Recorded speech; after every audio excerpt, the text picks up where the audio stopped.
Bonjour à tous. Déjà, moi, je veux dire, je suis très content d'être ici pour représenter Canal+, en tant que seul représentant de Canal+, et un peu de Front aussi, puisque moi, je vais vous parler un petit peu de Front. Donc, je m'appelle Alexandre Duros. Je suis ingénieur chez Canal+. Je travaille dans une équipe qui s'appelle l'équipe Innovation, sur laquelle là, je travaille essentiellement sur des sujets Front. Et aujourd'hui, je vais vous parler un petit peu de l'architecture qu'on a mis en place pour la refonte de notre player HTML5, qui ressemble à ça. Donc notre player HTML5, on a refondu il y a de ça une année, je dirais, qui permet à tous nos abonnés premium de consommer les contenus du live, de la VOD sur le site MyCanal. Donc vous pouvez voir que c'est une single page web app sur lequel on a utilisé donc l'architecture que je vais vous présenter à base de Reactive Programming et de React. Alors, je vais partir d'une question très très simple finalement, c'est qu'est-ce que c'est qu'une UI? Question assez simple. Et quand on arrive dans le monde du web, souvent on a une réponse qui arrive quand on va par exemple sur le site de jQuery. Là j'ai pris le code en fait qu'il y a sur la homepage de jQuery, et qu'est-ce que nous propose jQuery? Des choses assez simples, ça va être d'aller prendre un élément dans le DOM, de poser éventuellement des event listers dessus, et puis derrière de faire des actions qui vont venir faire muter les éléments du DOM. Donc c'est assez simple, mais ça ressemble au final un petit peu à ça. Donc imaginez, vous êtes en troisième, fin du cours de maths ou de physique, et puis quand vous rentrez dans la classe, il se passe à peu près ça. C'est-à-dire que pendant une heure, votre prof, il a écrit un petit peu partout, il a effacé, il a réécrit, il est allé à droite, à gauche, on ne sait pas trop où. Puis au final, on a un tableau qui ressemble à ça, qui est un peu en fait un DOM au bout d'une application qui utilise du jQuery par exemple. C'est-à-dire qu'on a un petit peu tout le DOM qui est dans un état qu'on connaît plus trop finalement. Et voilà, on est incapable de donner l'état de notre application à ce moment-là. Donc, on va essayer de se reposer un petit peu la question et d'y donner une réponse assez simple finalement. Hop là, cette réponse-là. Donc finalement, qu'est-ce que c'est qu'une UI? Une UI, c'est quoi? C'est une fonction. C'est une fonction de projection qui va prendre un état et qui va retourner une UI. Donc c'est très simple, mais c'est finalement très puissant. C'est un concept qu'on utilise depuis très longtemps, notamment dans les jeux vidéo par exemple. Dans les jeux vidéo, plein de fois par seconde, on a un état extrêmement complexe, et puis on va appliquer une fonction qui va repainter l'état de notre application. Nous, c'est exactement ce qu'on a fait, appliqué au web, et on va voir que ça marche plutôt bien. Alors le but de cette présentation, c'est de répondre en fait à deux questions. La première question, ça va être qu'est-ce qu'on a comme fonction de projection qui nous permet de faire ça? Et la deuxième question, ça va être comment on va gérer notre état, comment on va essayer de trouver un moyen un petit peu intelligent pour conserver notre état et faire évoluer notre état au sein d'une application. Donc la première réponse à ça, ça va être ce petit logo qui est le logo de React. Donc React, qui est une librairie JavaScript faite par Facebook, qui est relativement récente puisqu'elle date de 2013, qui nous permet de faire des UI. Alors, je vais parler un petit peu de React, mais pas trop quand même. Le but, c'est pas non plus de faire de la pub à React. Le but, c'est juste de présenter un petit peu quels sont ses avantages, en quoi ça va nous aider dans ce rôle de fonction, de projection, et pour récupérer une UI à partir d'un état. Donc en fait, c'est assez simple. React, pour moi, c'est un petit peu ça. C'est un petit peu un jeu de Lego. Pourquoi? Parce que si on devait retenir le plus simple et l'essentiel de React, c'est à peu près ces 4 points. C'est que donc React n'est pas un framework. Moi, je suis pas en train de comparer, de faire une bataille entre différents frameworks. On parle juste d'une librairie JavaScript qui fait des UI. Qu'on va parler de composants. Donc c'est les fameux Lego dont je parlais juste avant. On va assembler ensemble des petits bouts d'UI. Et que ces composants, là vous avez un exemple juste au-dessus, j'ai créé un composant qui s'appelle Channel, donc, et qui me retourne une UI et qui me dit que je suis très content quand je regarde un programme. Donc le programme, en l'occurrence, j'ai mis le petit journal.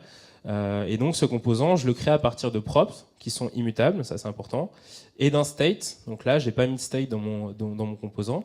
On va comprendre pourquoi tout à l'heure, qui lui est immutable. C'est à peu près ce qu'il faut retenir de React. Donc on va faire comme ça en React, on va créer plein de petits Lego unitaires et on va les assembler en plus gros Lego, et à la fin, on va obtenir un énorme Lego qui est notre application. Donc là, ce qu'on va faire, c'est qu'on va essayer de construire ensemble une petite application. Alors, on avait un premier état, on a appliqué notre fonction de rendu React, et on obtient une première UI. Donc mécaniquement, si je prends différents états, un état A, B, C, je vais obtenir 3 UI différentes. Si on se penche sur une représentation un petit peu différente, qu'est-ce qu'on va voir? On va voir ceci. Finalement, qu'est-ce que c'est? Au sein d'une application, qu'est-ce qui se passe? Il y a des actions qui vont être faites au cours du temps, qui vont changer l'état de notre application. Et là, je donne une représentation un petit peu temporelle, qui est une suite d'états, une collection d'états. Et à chaque collection d'états est associée une UI, pardon. Et donc, associé à cette collection d'états via notre fonction de rendu, j'ai une collection d'UI. Okay. La seule différence, c'est que là, notre collection, elle a une notion de temporelle. Alors, on va s'intéresser au sein de notre player HTML5, nous, quels sont les états qu'on a. Alors, au sein d'un player, on a pas mal d'états, et si on simplifie un peu, en instant T, qu'est-ce qu'on a? On va avoir la chaîne courante, la liste des chaînes courantes, le profil de l'utilisateur, éventuellement le programme courant, la position courante, est-ce qu'on a un écart par rapport au live, etc. Donc là, on a essayé de représenter simplement quelques états. Et comment ces états ils sont liés? Ils sont liés sous la forme d'un graphe, donc un graphe acyclique. Et donc à chaque fois avec une action, un état dans l'application va changer, il va y avoir une conséquence en chaîne qui va changer à peu près tous les états. Donc, par exemple, si je change la chaîne courante, ça va avoir pour implication de changer la liste des programmes courants et donc de changer le programme courant et éventuellement le rating CSA associé. Si on représente ça un peu différemment, qu'est-ce qu'on va avoir? On va avoir finalement, si on prend une suite d'états, on va prendre la position courante, la chaîne courante et la liste des programmes sur les chaînes associées. Et si on les compose entre eux, on voit qu'on est capable de créer une nouvelle collection d'événements qui nous donne à chaque instant quel est le programme courant qui est sur la chaîne. Donc c'est assez simple. Et pour ça, j'ai eu juste besoin de combiner un ensemble de streams, de collections d'événements. Je vais les appeler comme ça maintenant, des streams d'événements qui vont me permettre de créer des nouveaux streams qui contiennent de nouveaux états. En l'occurrence, là, l'état qu'on a voulu, c'était le programme courant. Et donc finalement, qu'est-ce qu'on voit? On voit que on utilise une collection avec une notion temporelle et qu'on va peut-être pouvoir utiliser sur ces streams d'événements la même chose qu'on a l'habitude de faire sur les tableaux.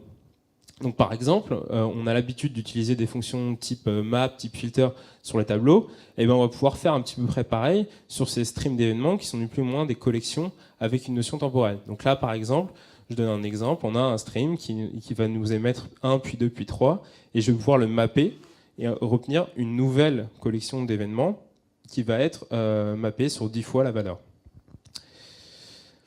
Donc à quoi ça, donc ça c'est ce qu'on appelle des observables.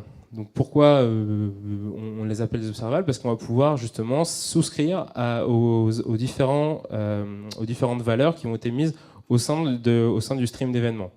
On va pouvoir aussi récupérer les erreurs et savoir quand est-ce qu'ils se terminent. Ça, on va voir qu'on peut très bien le coupler avec React. C'est une notion qui vient du monde du Java, donc la première implémentation qui était RxJava, mais qui, grâce à Netflix notamment, a son implémentation JavaScript, qui est RxJS. Et notamment, nous à Canal, on a fait un projet de player HTML5. Alors, pas d'UI, comme on a vu tout à l'heure, mais vraiment la partie qui lit la vidéo, entièrement écrite en Reactive Programming. Voilà. Donc, en front, quand est-ce qu'on peut utiliser finalement le Reactive Programming? Finalement, à peu près n'importe où, puisque à peu près n'importe où on a de l'asynchrone. Donc, par exemple, ça peut être pour gérer des animations, pour gérer la gestion de requêtes Ajax, d'entrée utilisateur, etc., etc. Donc là, des petits exemples, et on va commencer à construire notre petite application pour gérer par exemple des inputs utilisateurs. Donc d'habitude, ce qu'on fait, c'est on va faire un add event listener sur un élément du DOM, et puis à partir de cet add event listener, on va appliquer une callback qui va avoir une mutation sur éventuellement le DOM ou en tout cas notre application. Là, ce qu'on va faire, on va créer un stream d'événements, et ce stream, on va le prendre à partir toujours des événements keydown de notre application, mais on va filtrer une partie de ces événements et on va le mapper sur une action. Donc là, qu'est-ce que j'ai fait? J'ai ni plus ni moins créé un stream d'événements qui, en fonction de si je vais appuyer sur la touche 1 ou 4 de mon clavier, va me retourner soit la chaîne TF1, soit la chaîne Canal+. Et donc, cet observable, je peux y souscrire, comme on le voit là, et je peux lui filer trois callbacks. Une qui va me permettre de savoir quelle est la nouvelle valeur qui est émise sur le stream. Un stream d'erreur, qui lui est très intéressant pour pouvoir faire de la gestion un peu fine d'erreurs. Et un stream qui va juste, lui, me notifier de la fin du stream, comme pour dire que j'arrive à la fin de mon tableau. Un autre cas qui est assez intéressant d'usage des observables. Donc c'est un cas qu'on rencontre assez souvent en web. On veut récupérer on veut faire deux requêtes Ajax, récupérer le résultat de ces requêtes Ajax et faire un traitement dessus. Donc souvent, on fait des choses un petit peu bizarres pour attendre et synchroniser le résultat de requêtes. En reactive programming, on a un opérateur tout fait pour ça qui s'appelle combine test, sur lequel on va pouvoir combiner deux observables, en l'occurrence là c'est deux requêtes Ajax, et faire un traitement sur la combinatoire des deux. Et c'est extrêmement plus simple. Voilà, ça c'est un autre exemple. Et finalement, là où nous on va s'intéresser un petit peu plus à ça, c'est d'encapsuler finalement des états qui changent au cours du temps, donc finalement l'état de notre application. Et ce qui est très intéressant, c'est qu'on a un moyen fonctionnel, une façon fonctionnelle de pouvoir combiner ces différents états entre eux au sein des observables. Donc dans les observables, on va récupérer beaucoup d'opérateurs qu'on connaît bien, les opérateurs qu'on utilise notamment sur les tableaux, map, reduce, filter, etc., etc. Et aussi un certain nombre d'états, un certain nombre d'opérateurs, pardon, qui sont liés au temps, donc par exemple du debound, du throttle ou du delay. Donc on a ici, on va essayer de mettre tout ça ensemble. On avait notre fonction de projection, on a maintenant un moyen de gérer un petit peu l'état de notre application. On va créer un gros composant, donc là ça manque un petit peu de couleur, mais on va améliorer notre composant de chaîne, et on va lui ajouter une souscription à un observable. Donc toujours notre même observable, j'appuie sur 1, j'ai TF1, j'appuie sur 4, j'ai Canal+, et la conséquence de ça, c'est que j'ai mon composant qui, en fonction d'une entrée utilisateur, va me dire que je suis content de regarder le petit journal, au choix soit sur TF1 ou Canal+. Alors là, ce qu'on voit, et ce qui peut être un petit peu embêtant, c'est que si on fait ça un petit peu partout, eh ben on va traîner tout au sein de notre application des observables qui vont être souscrits au sein de chacun des composants. Et ça peut vite devenir un petit peu compliqué d'avoir cette représentation d'un état global, puisque c'est ce qu'on voulait éviter au début, c'était d'avoir des états un peu éparpillés partout dans l'application. Donc pour ça, je vais introduire, en tout cas je vais essayer d'introduire une notion qui s'appelle flux. Alors je fais un petit peu trop de pub à Facebook, mais c'est Facebook encore qui a essayé de... je vais employer un gros mot, mais de théoriser cette notion-là, et qu'ils ont appelé flux. Alors c'est très très simple, c'est résumé en un schéma juste ici. En fait c'est très simple. Comment on gère une application? Donc on a nos vues qui sont écrites en React. On a des actions grâce aux entrées utilisateurs, aux inputs utilisateurs qu'on a vu tout à l'heure, par exemple à taper sur 1 ou 4 sur un clavier. Ces actions, elles vont être centralisées au niveau d'un dispatcher, qui est ni plus ni moins qu'un routeur pour router les différentes actions. Et la partie très intéressante, c'est la partie qui est au milieu, ce sont les stores. Donc les stores, c'est quoi? C'est ni plus ni moins que un endroit dans lequel on va stocker un état. Et cet état va évoluer au cours du temps, et dès que l'état va changer, on va dire aux composants de se rafraîchir pour rendre la nouvelle vue. Donc ce que je dis, c'est que le store, c'est finalement un état qui va changer au cours du temps en fonction des actions d'utilisateur. Et finalement, vu que je parle de ça depuis le début, d'état qui changent au cours du temps et de stream, on peut faire une implémentation de cette notion-là en se disant qu'un store, c'est ni plus ni moins qu'un observable. Donc c'est ce que nous, on a fait au sein de l'application. On a créé finalement un store qui est ni plus ni moins qu'une extension des observables. Et notre application va au final ressembler à ça. On va retrouver trois parties dans notre application et on va la faire évoluer comme ça, en utilisant ce qu'on appelle des higher order components. Donc comment ça se passe? On a notre première partie, notre store. Donc notre store, comment ça se passe? C'est finalement un observable qui va émettre au cours du temps une valeur d'un état. Là on voit qu'on a un observable qui au cours du temps va venir mapper sur un état qui contient deux paramètres, le nom de la chaîne courante et le nom du programme qu'on lit. Donc là, moi j'ai mis en dur, quand on regardait le petit journal, sur toujours notre exemple du début, qui est la chaîne courante en fonction des inputs utilisateurs. On a ensuite ce qu'on appelle un composant pur. Alors qu'est-ce que j'appelle un composant pur en React? C'est un composant qui n'a pas d'état interne. Donc le premier exemple qu'on avait vu où je gérais au sein de mon composant l'état de la chaîne courante, là on veut que cette information-là soit passée directement via ses props. Pourquoi on veut ça? Parce que, je l'ai dit tout à l'heure, les props sont immutables et ça nous permet notamment d'un point de vue testabilité d'être beaucoup plus déterministe et on est capable de tester un composant et son rendu connaissant de manière très direct à partir des props qu'on aura définis. Alors que c'est beaucoup plus compliqué de tester un composant dont l'état va muter au cours du temps et où il va falloir essayer de définir tous les cas où tous les cas possibles pour l'état. Donc là, on a un composant pur qui prend des props en entrée et dont on sait comment il va être rendu. La seule chose qu'on va rajouter au-dessus, c'est éventuellement des emote listeners. Là, je l'ai fait dans le store. C'était un petit peu pour simplifier les choses. En théorie, on devrait passer par une action qui viendrait changer le nom de la chaîne. Et surtout, ce qu'on appelle higher order component. Donc, qu'est-ce que c'est? C'est finalement en fait la connexion entre notre store qui contient l'état et notre composant UI qui va rendre la vue. Okay, donc c'est extrêmement simple. Et nous, qu'est-ce qu'on a défini au sein de notre implémentation? C'est une fonction qui permet de connecter notre store à notre composant d'UI. Donc en fait, que va faire en fait cette fonction? Elle va ni plus ni moins souscrire à l'observable qui est notre store, et à chaque fois que l'état va changer, elle va mettre à jour le composant en passant par le higher order component.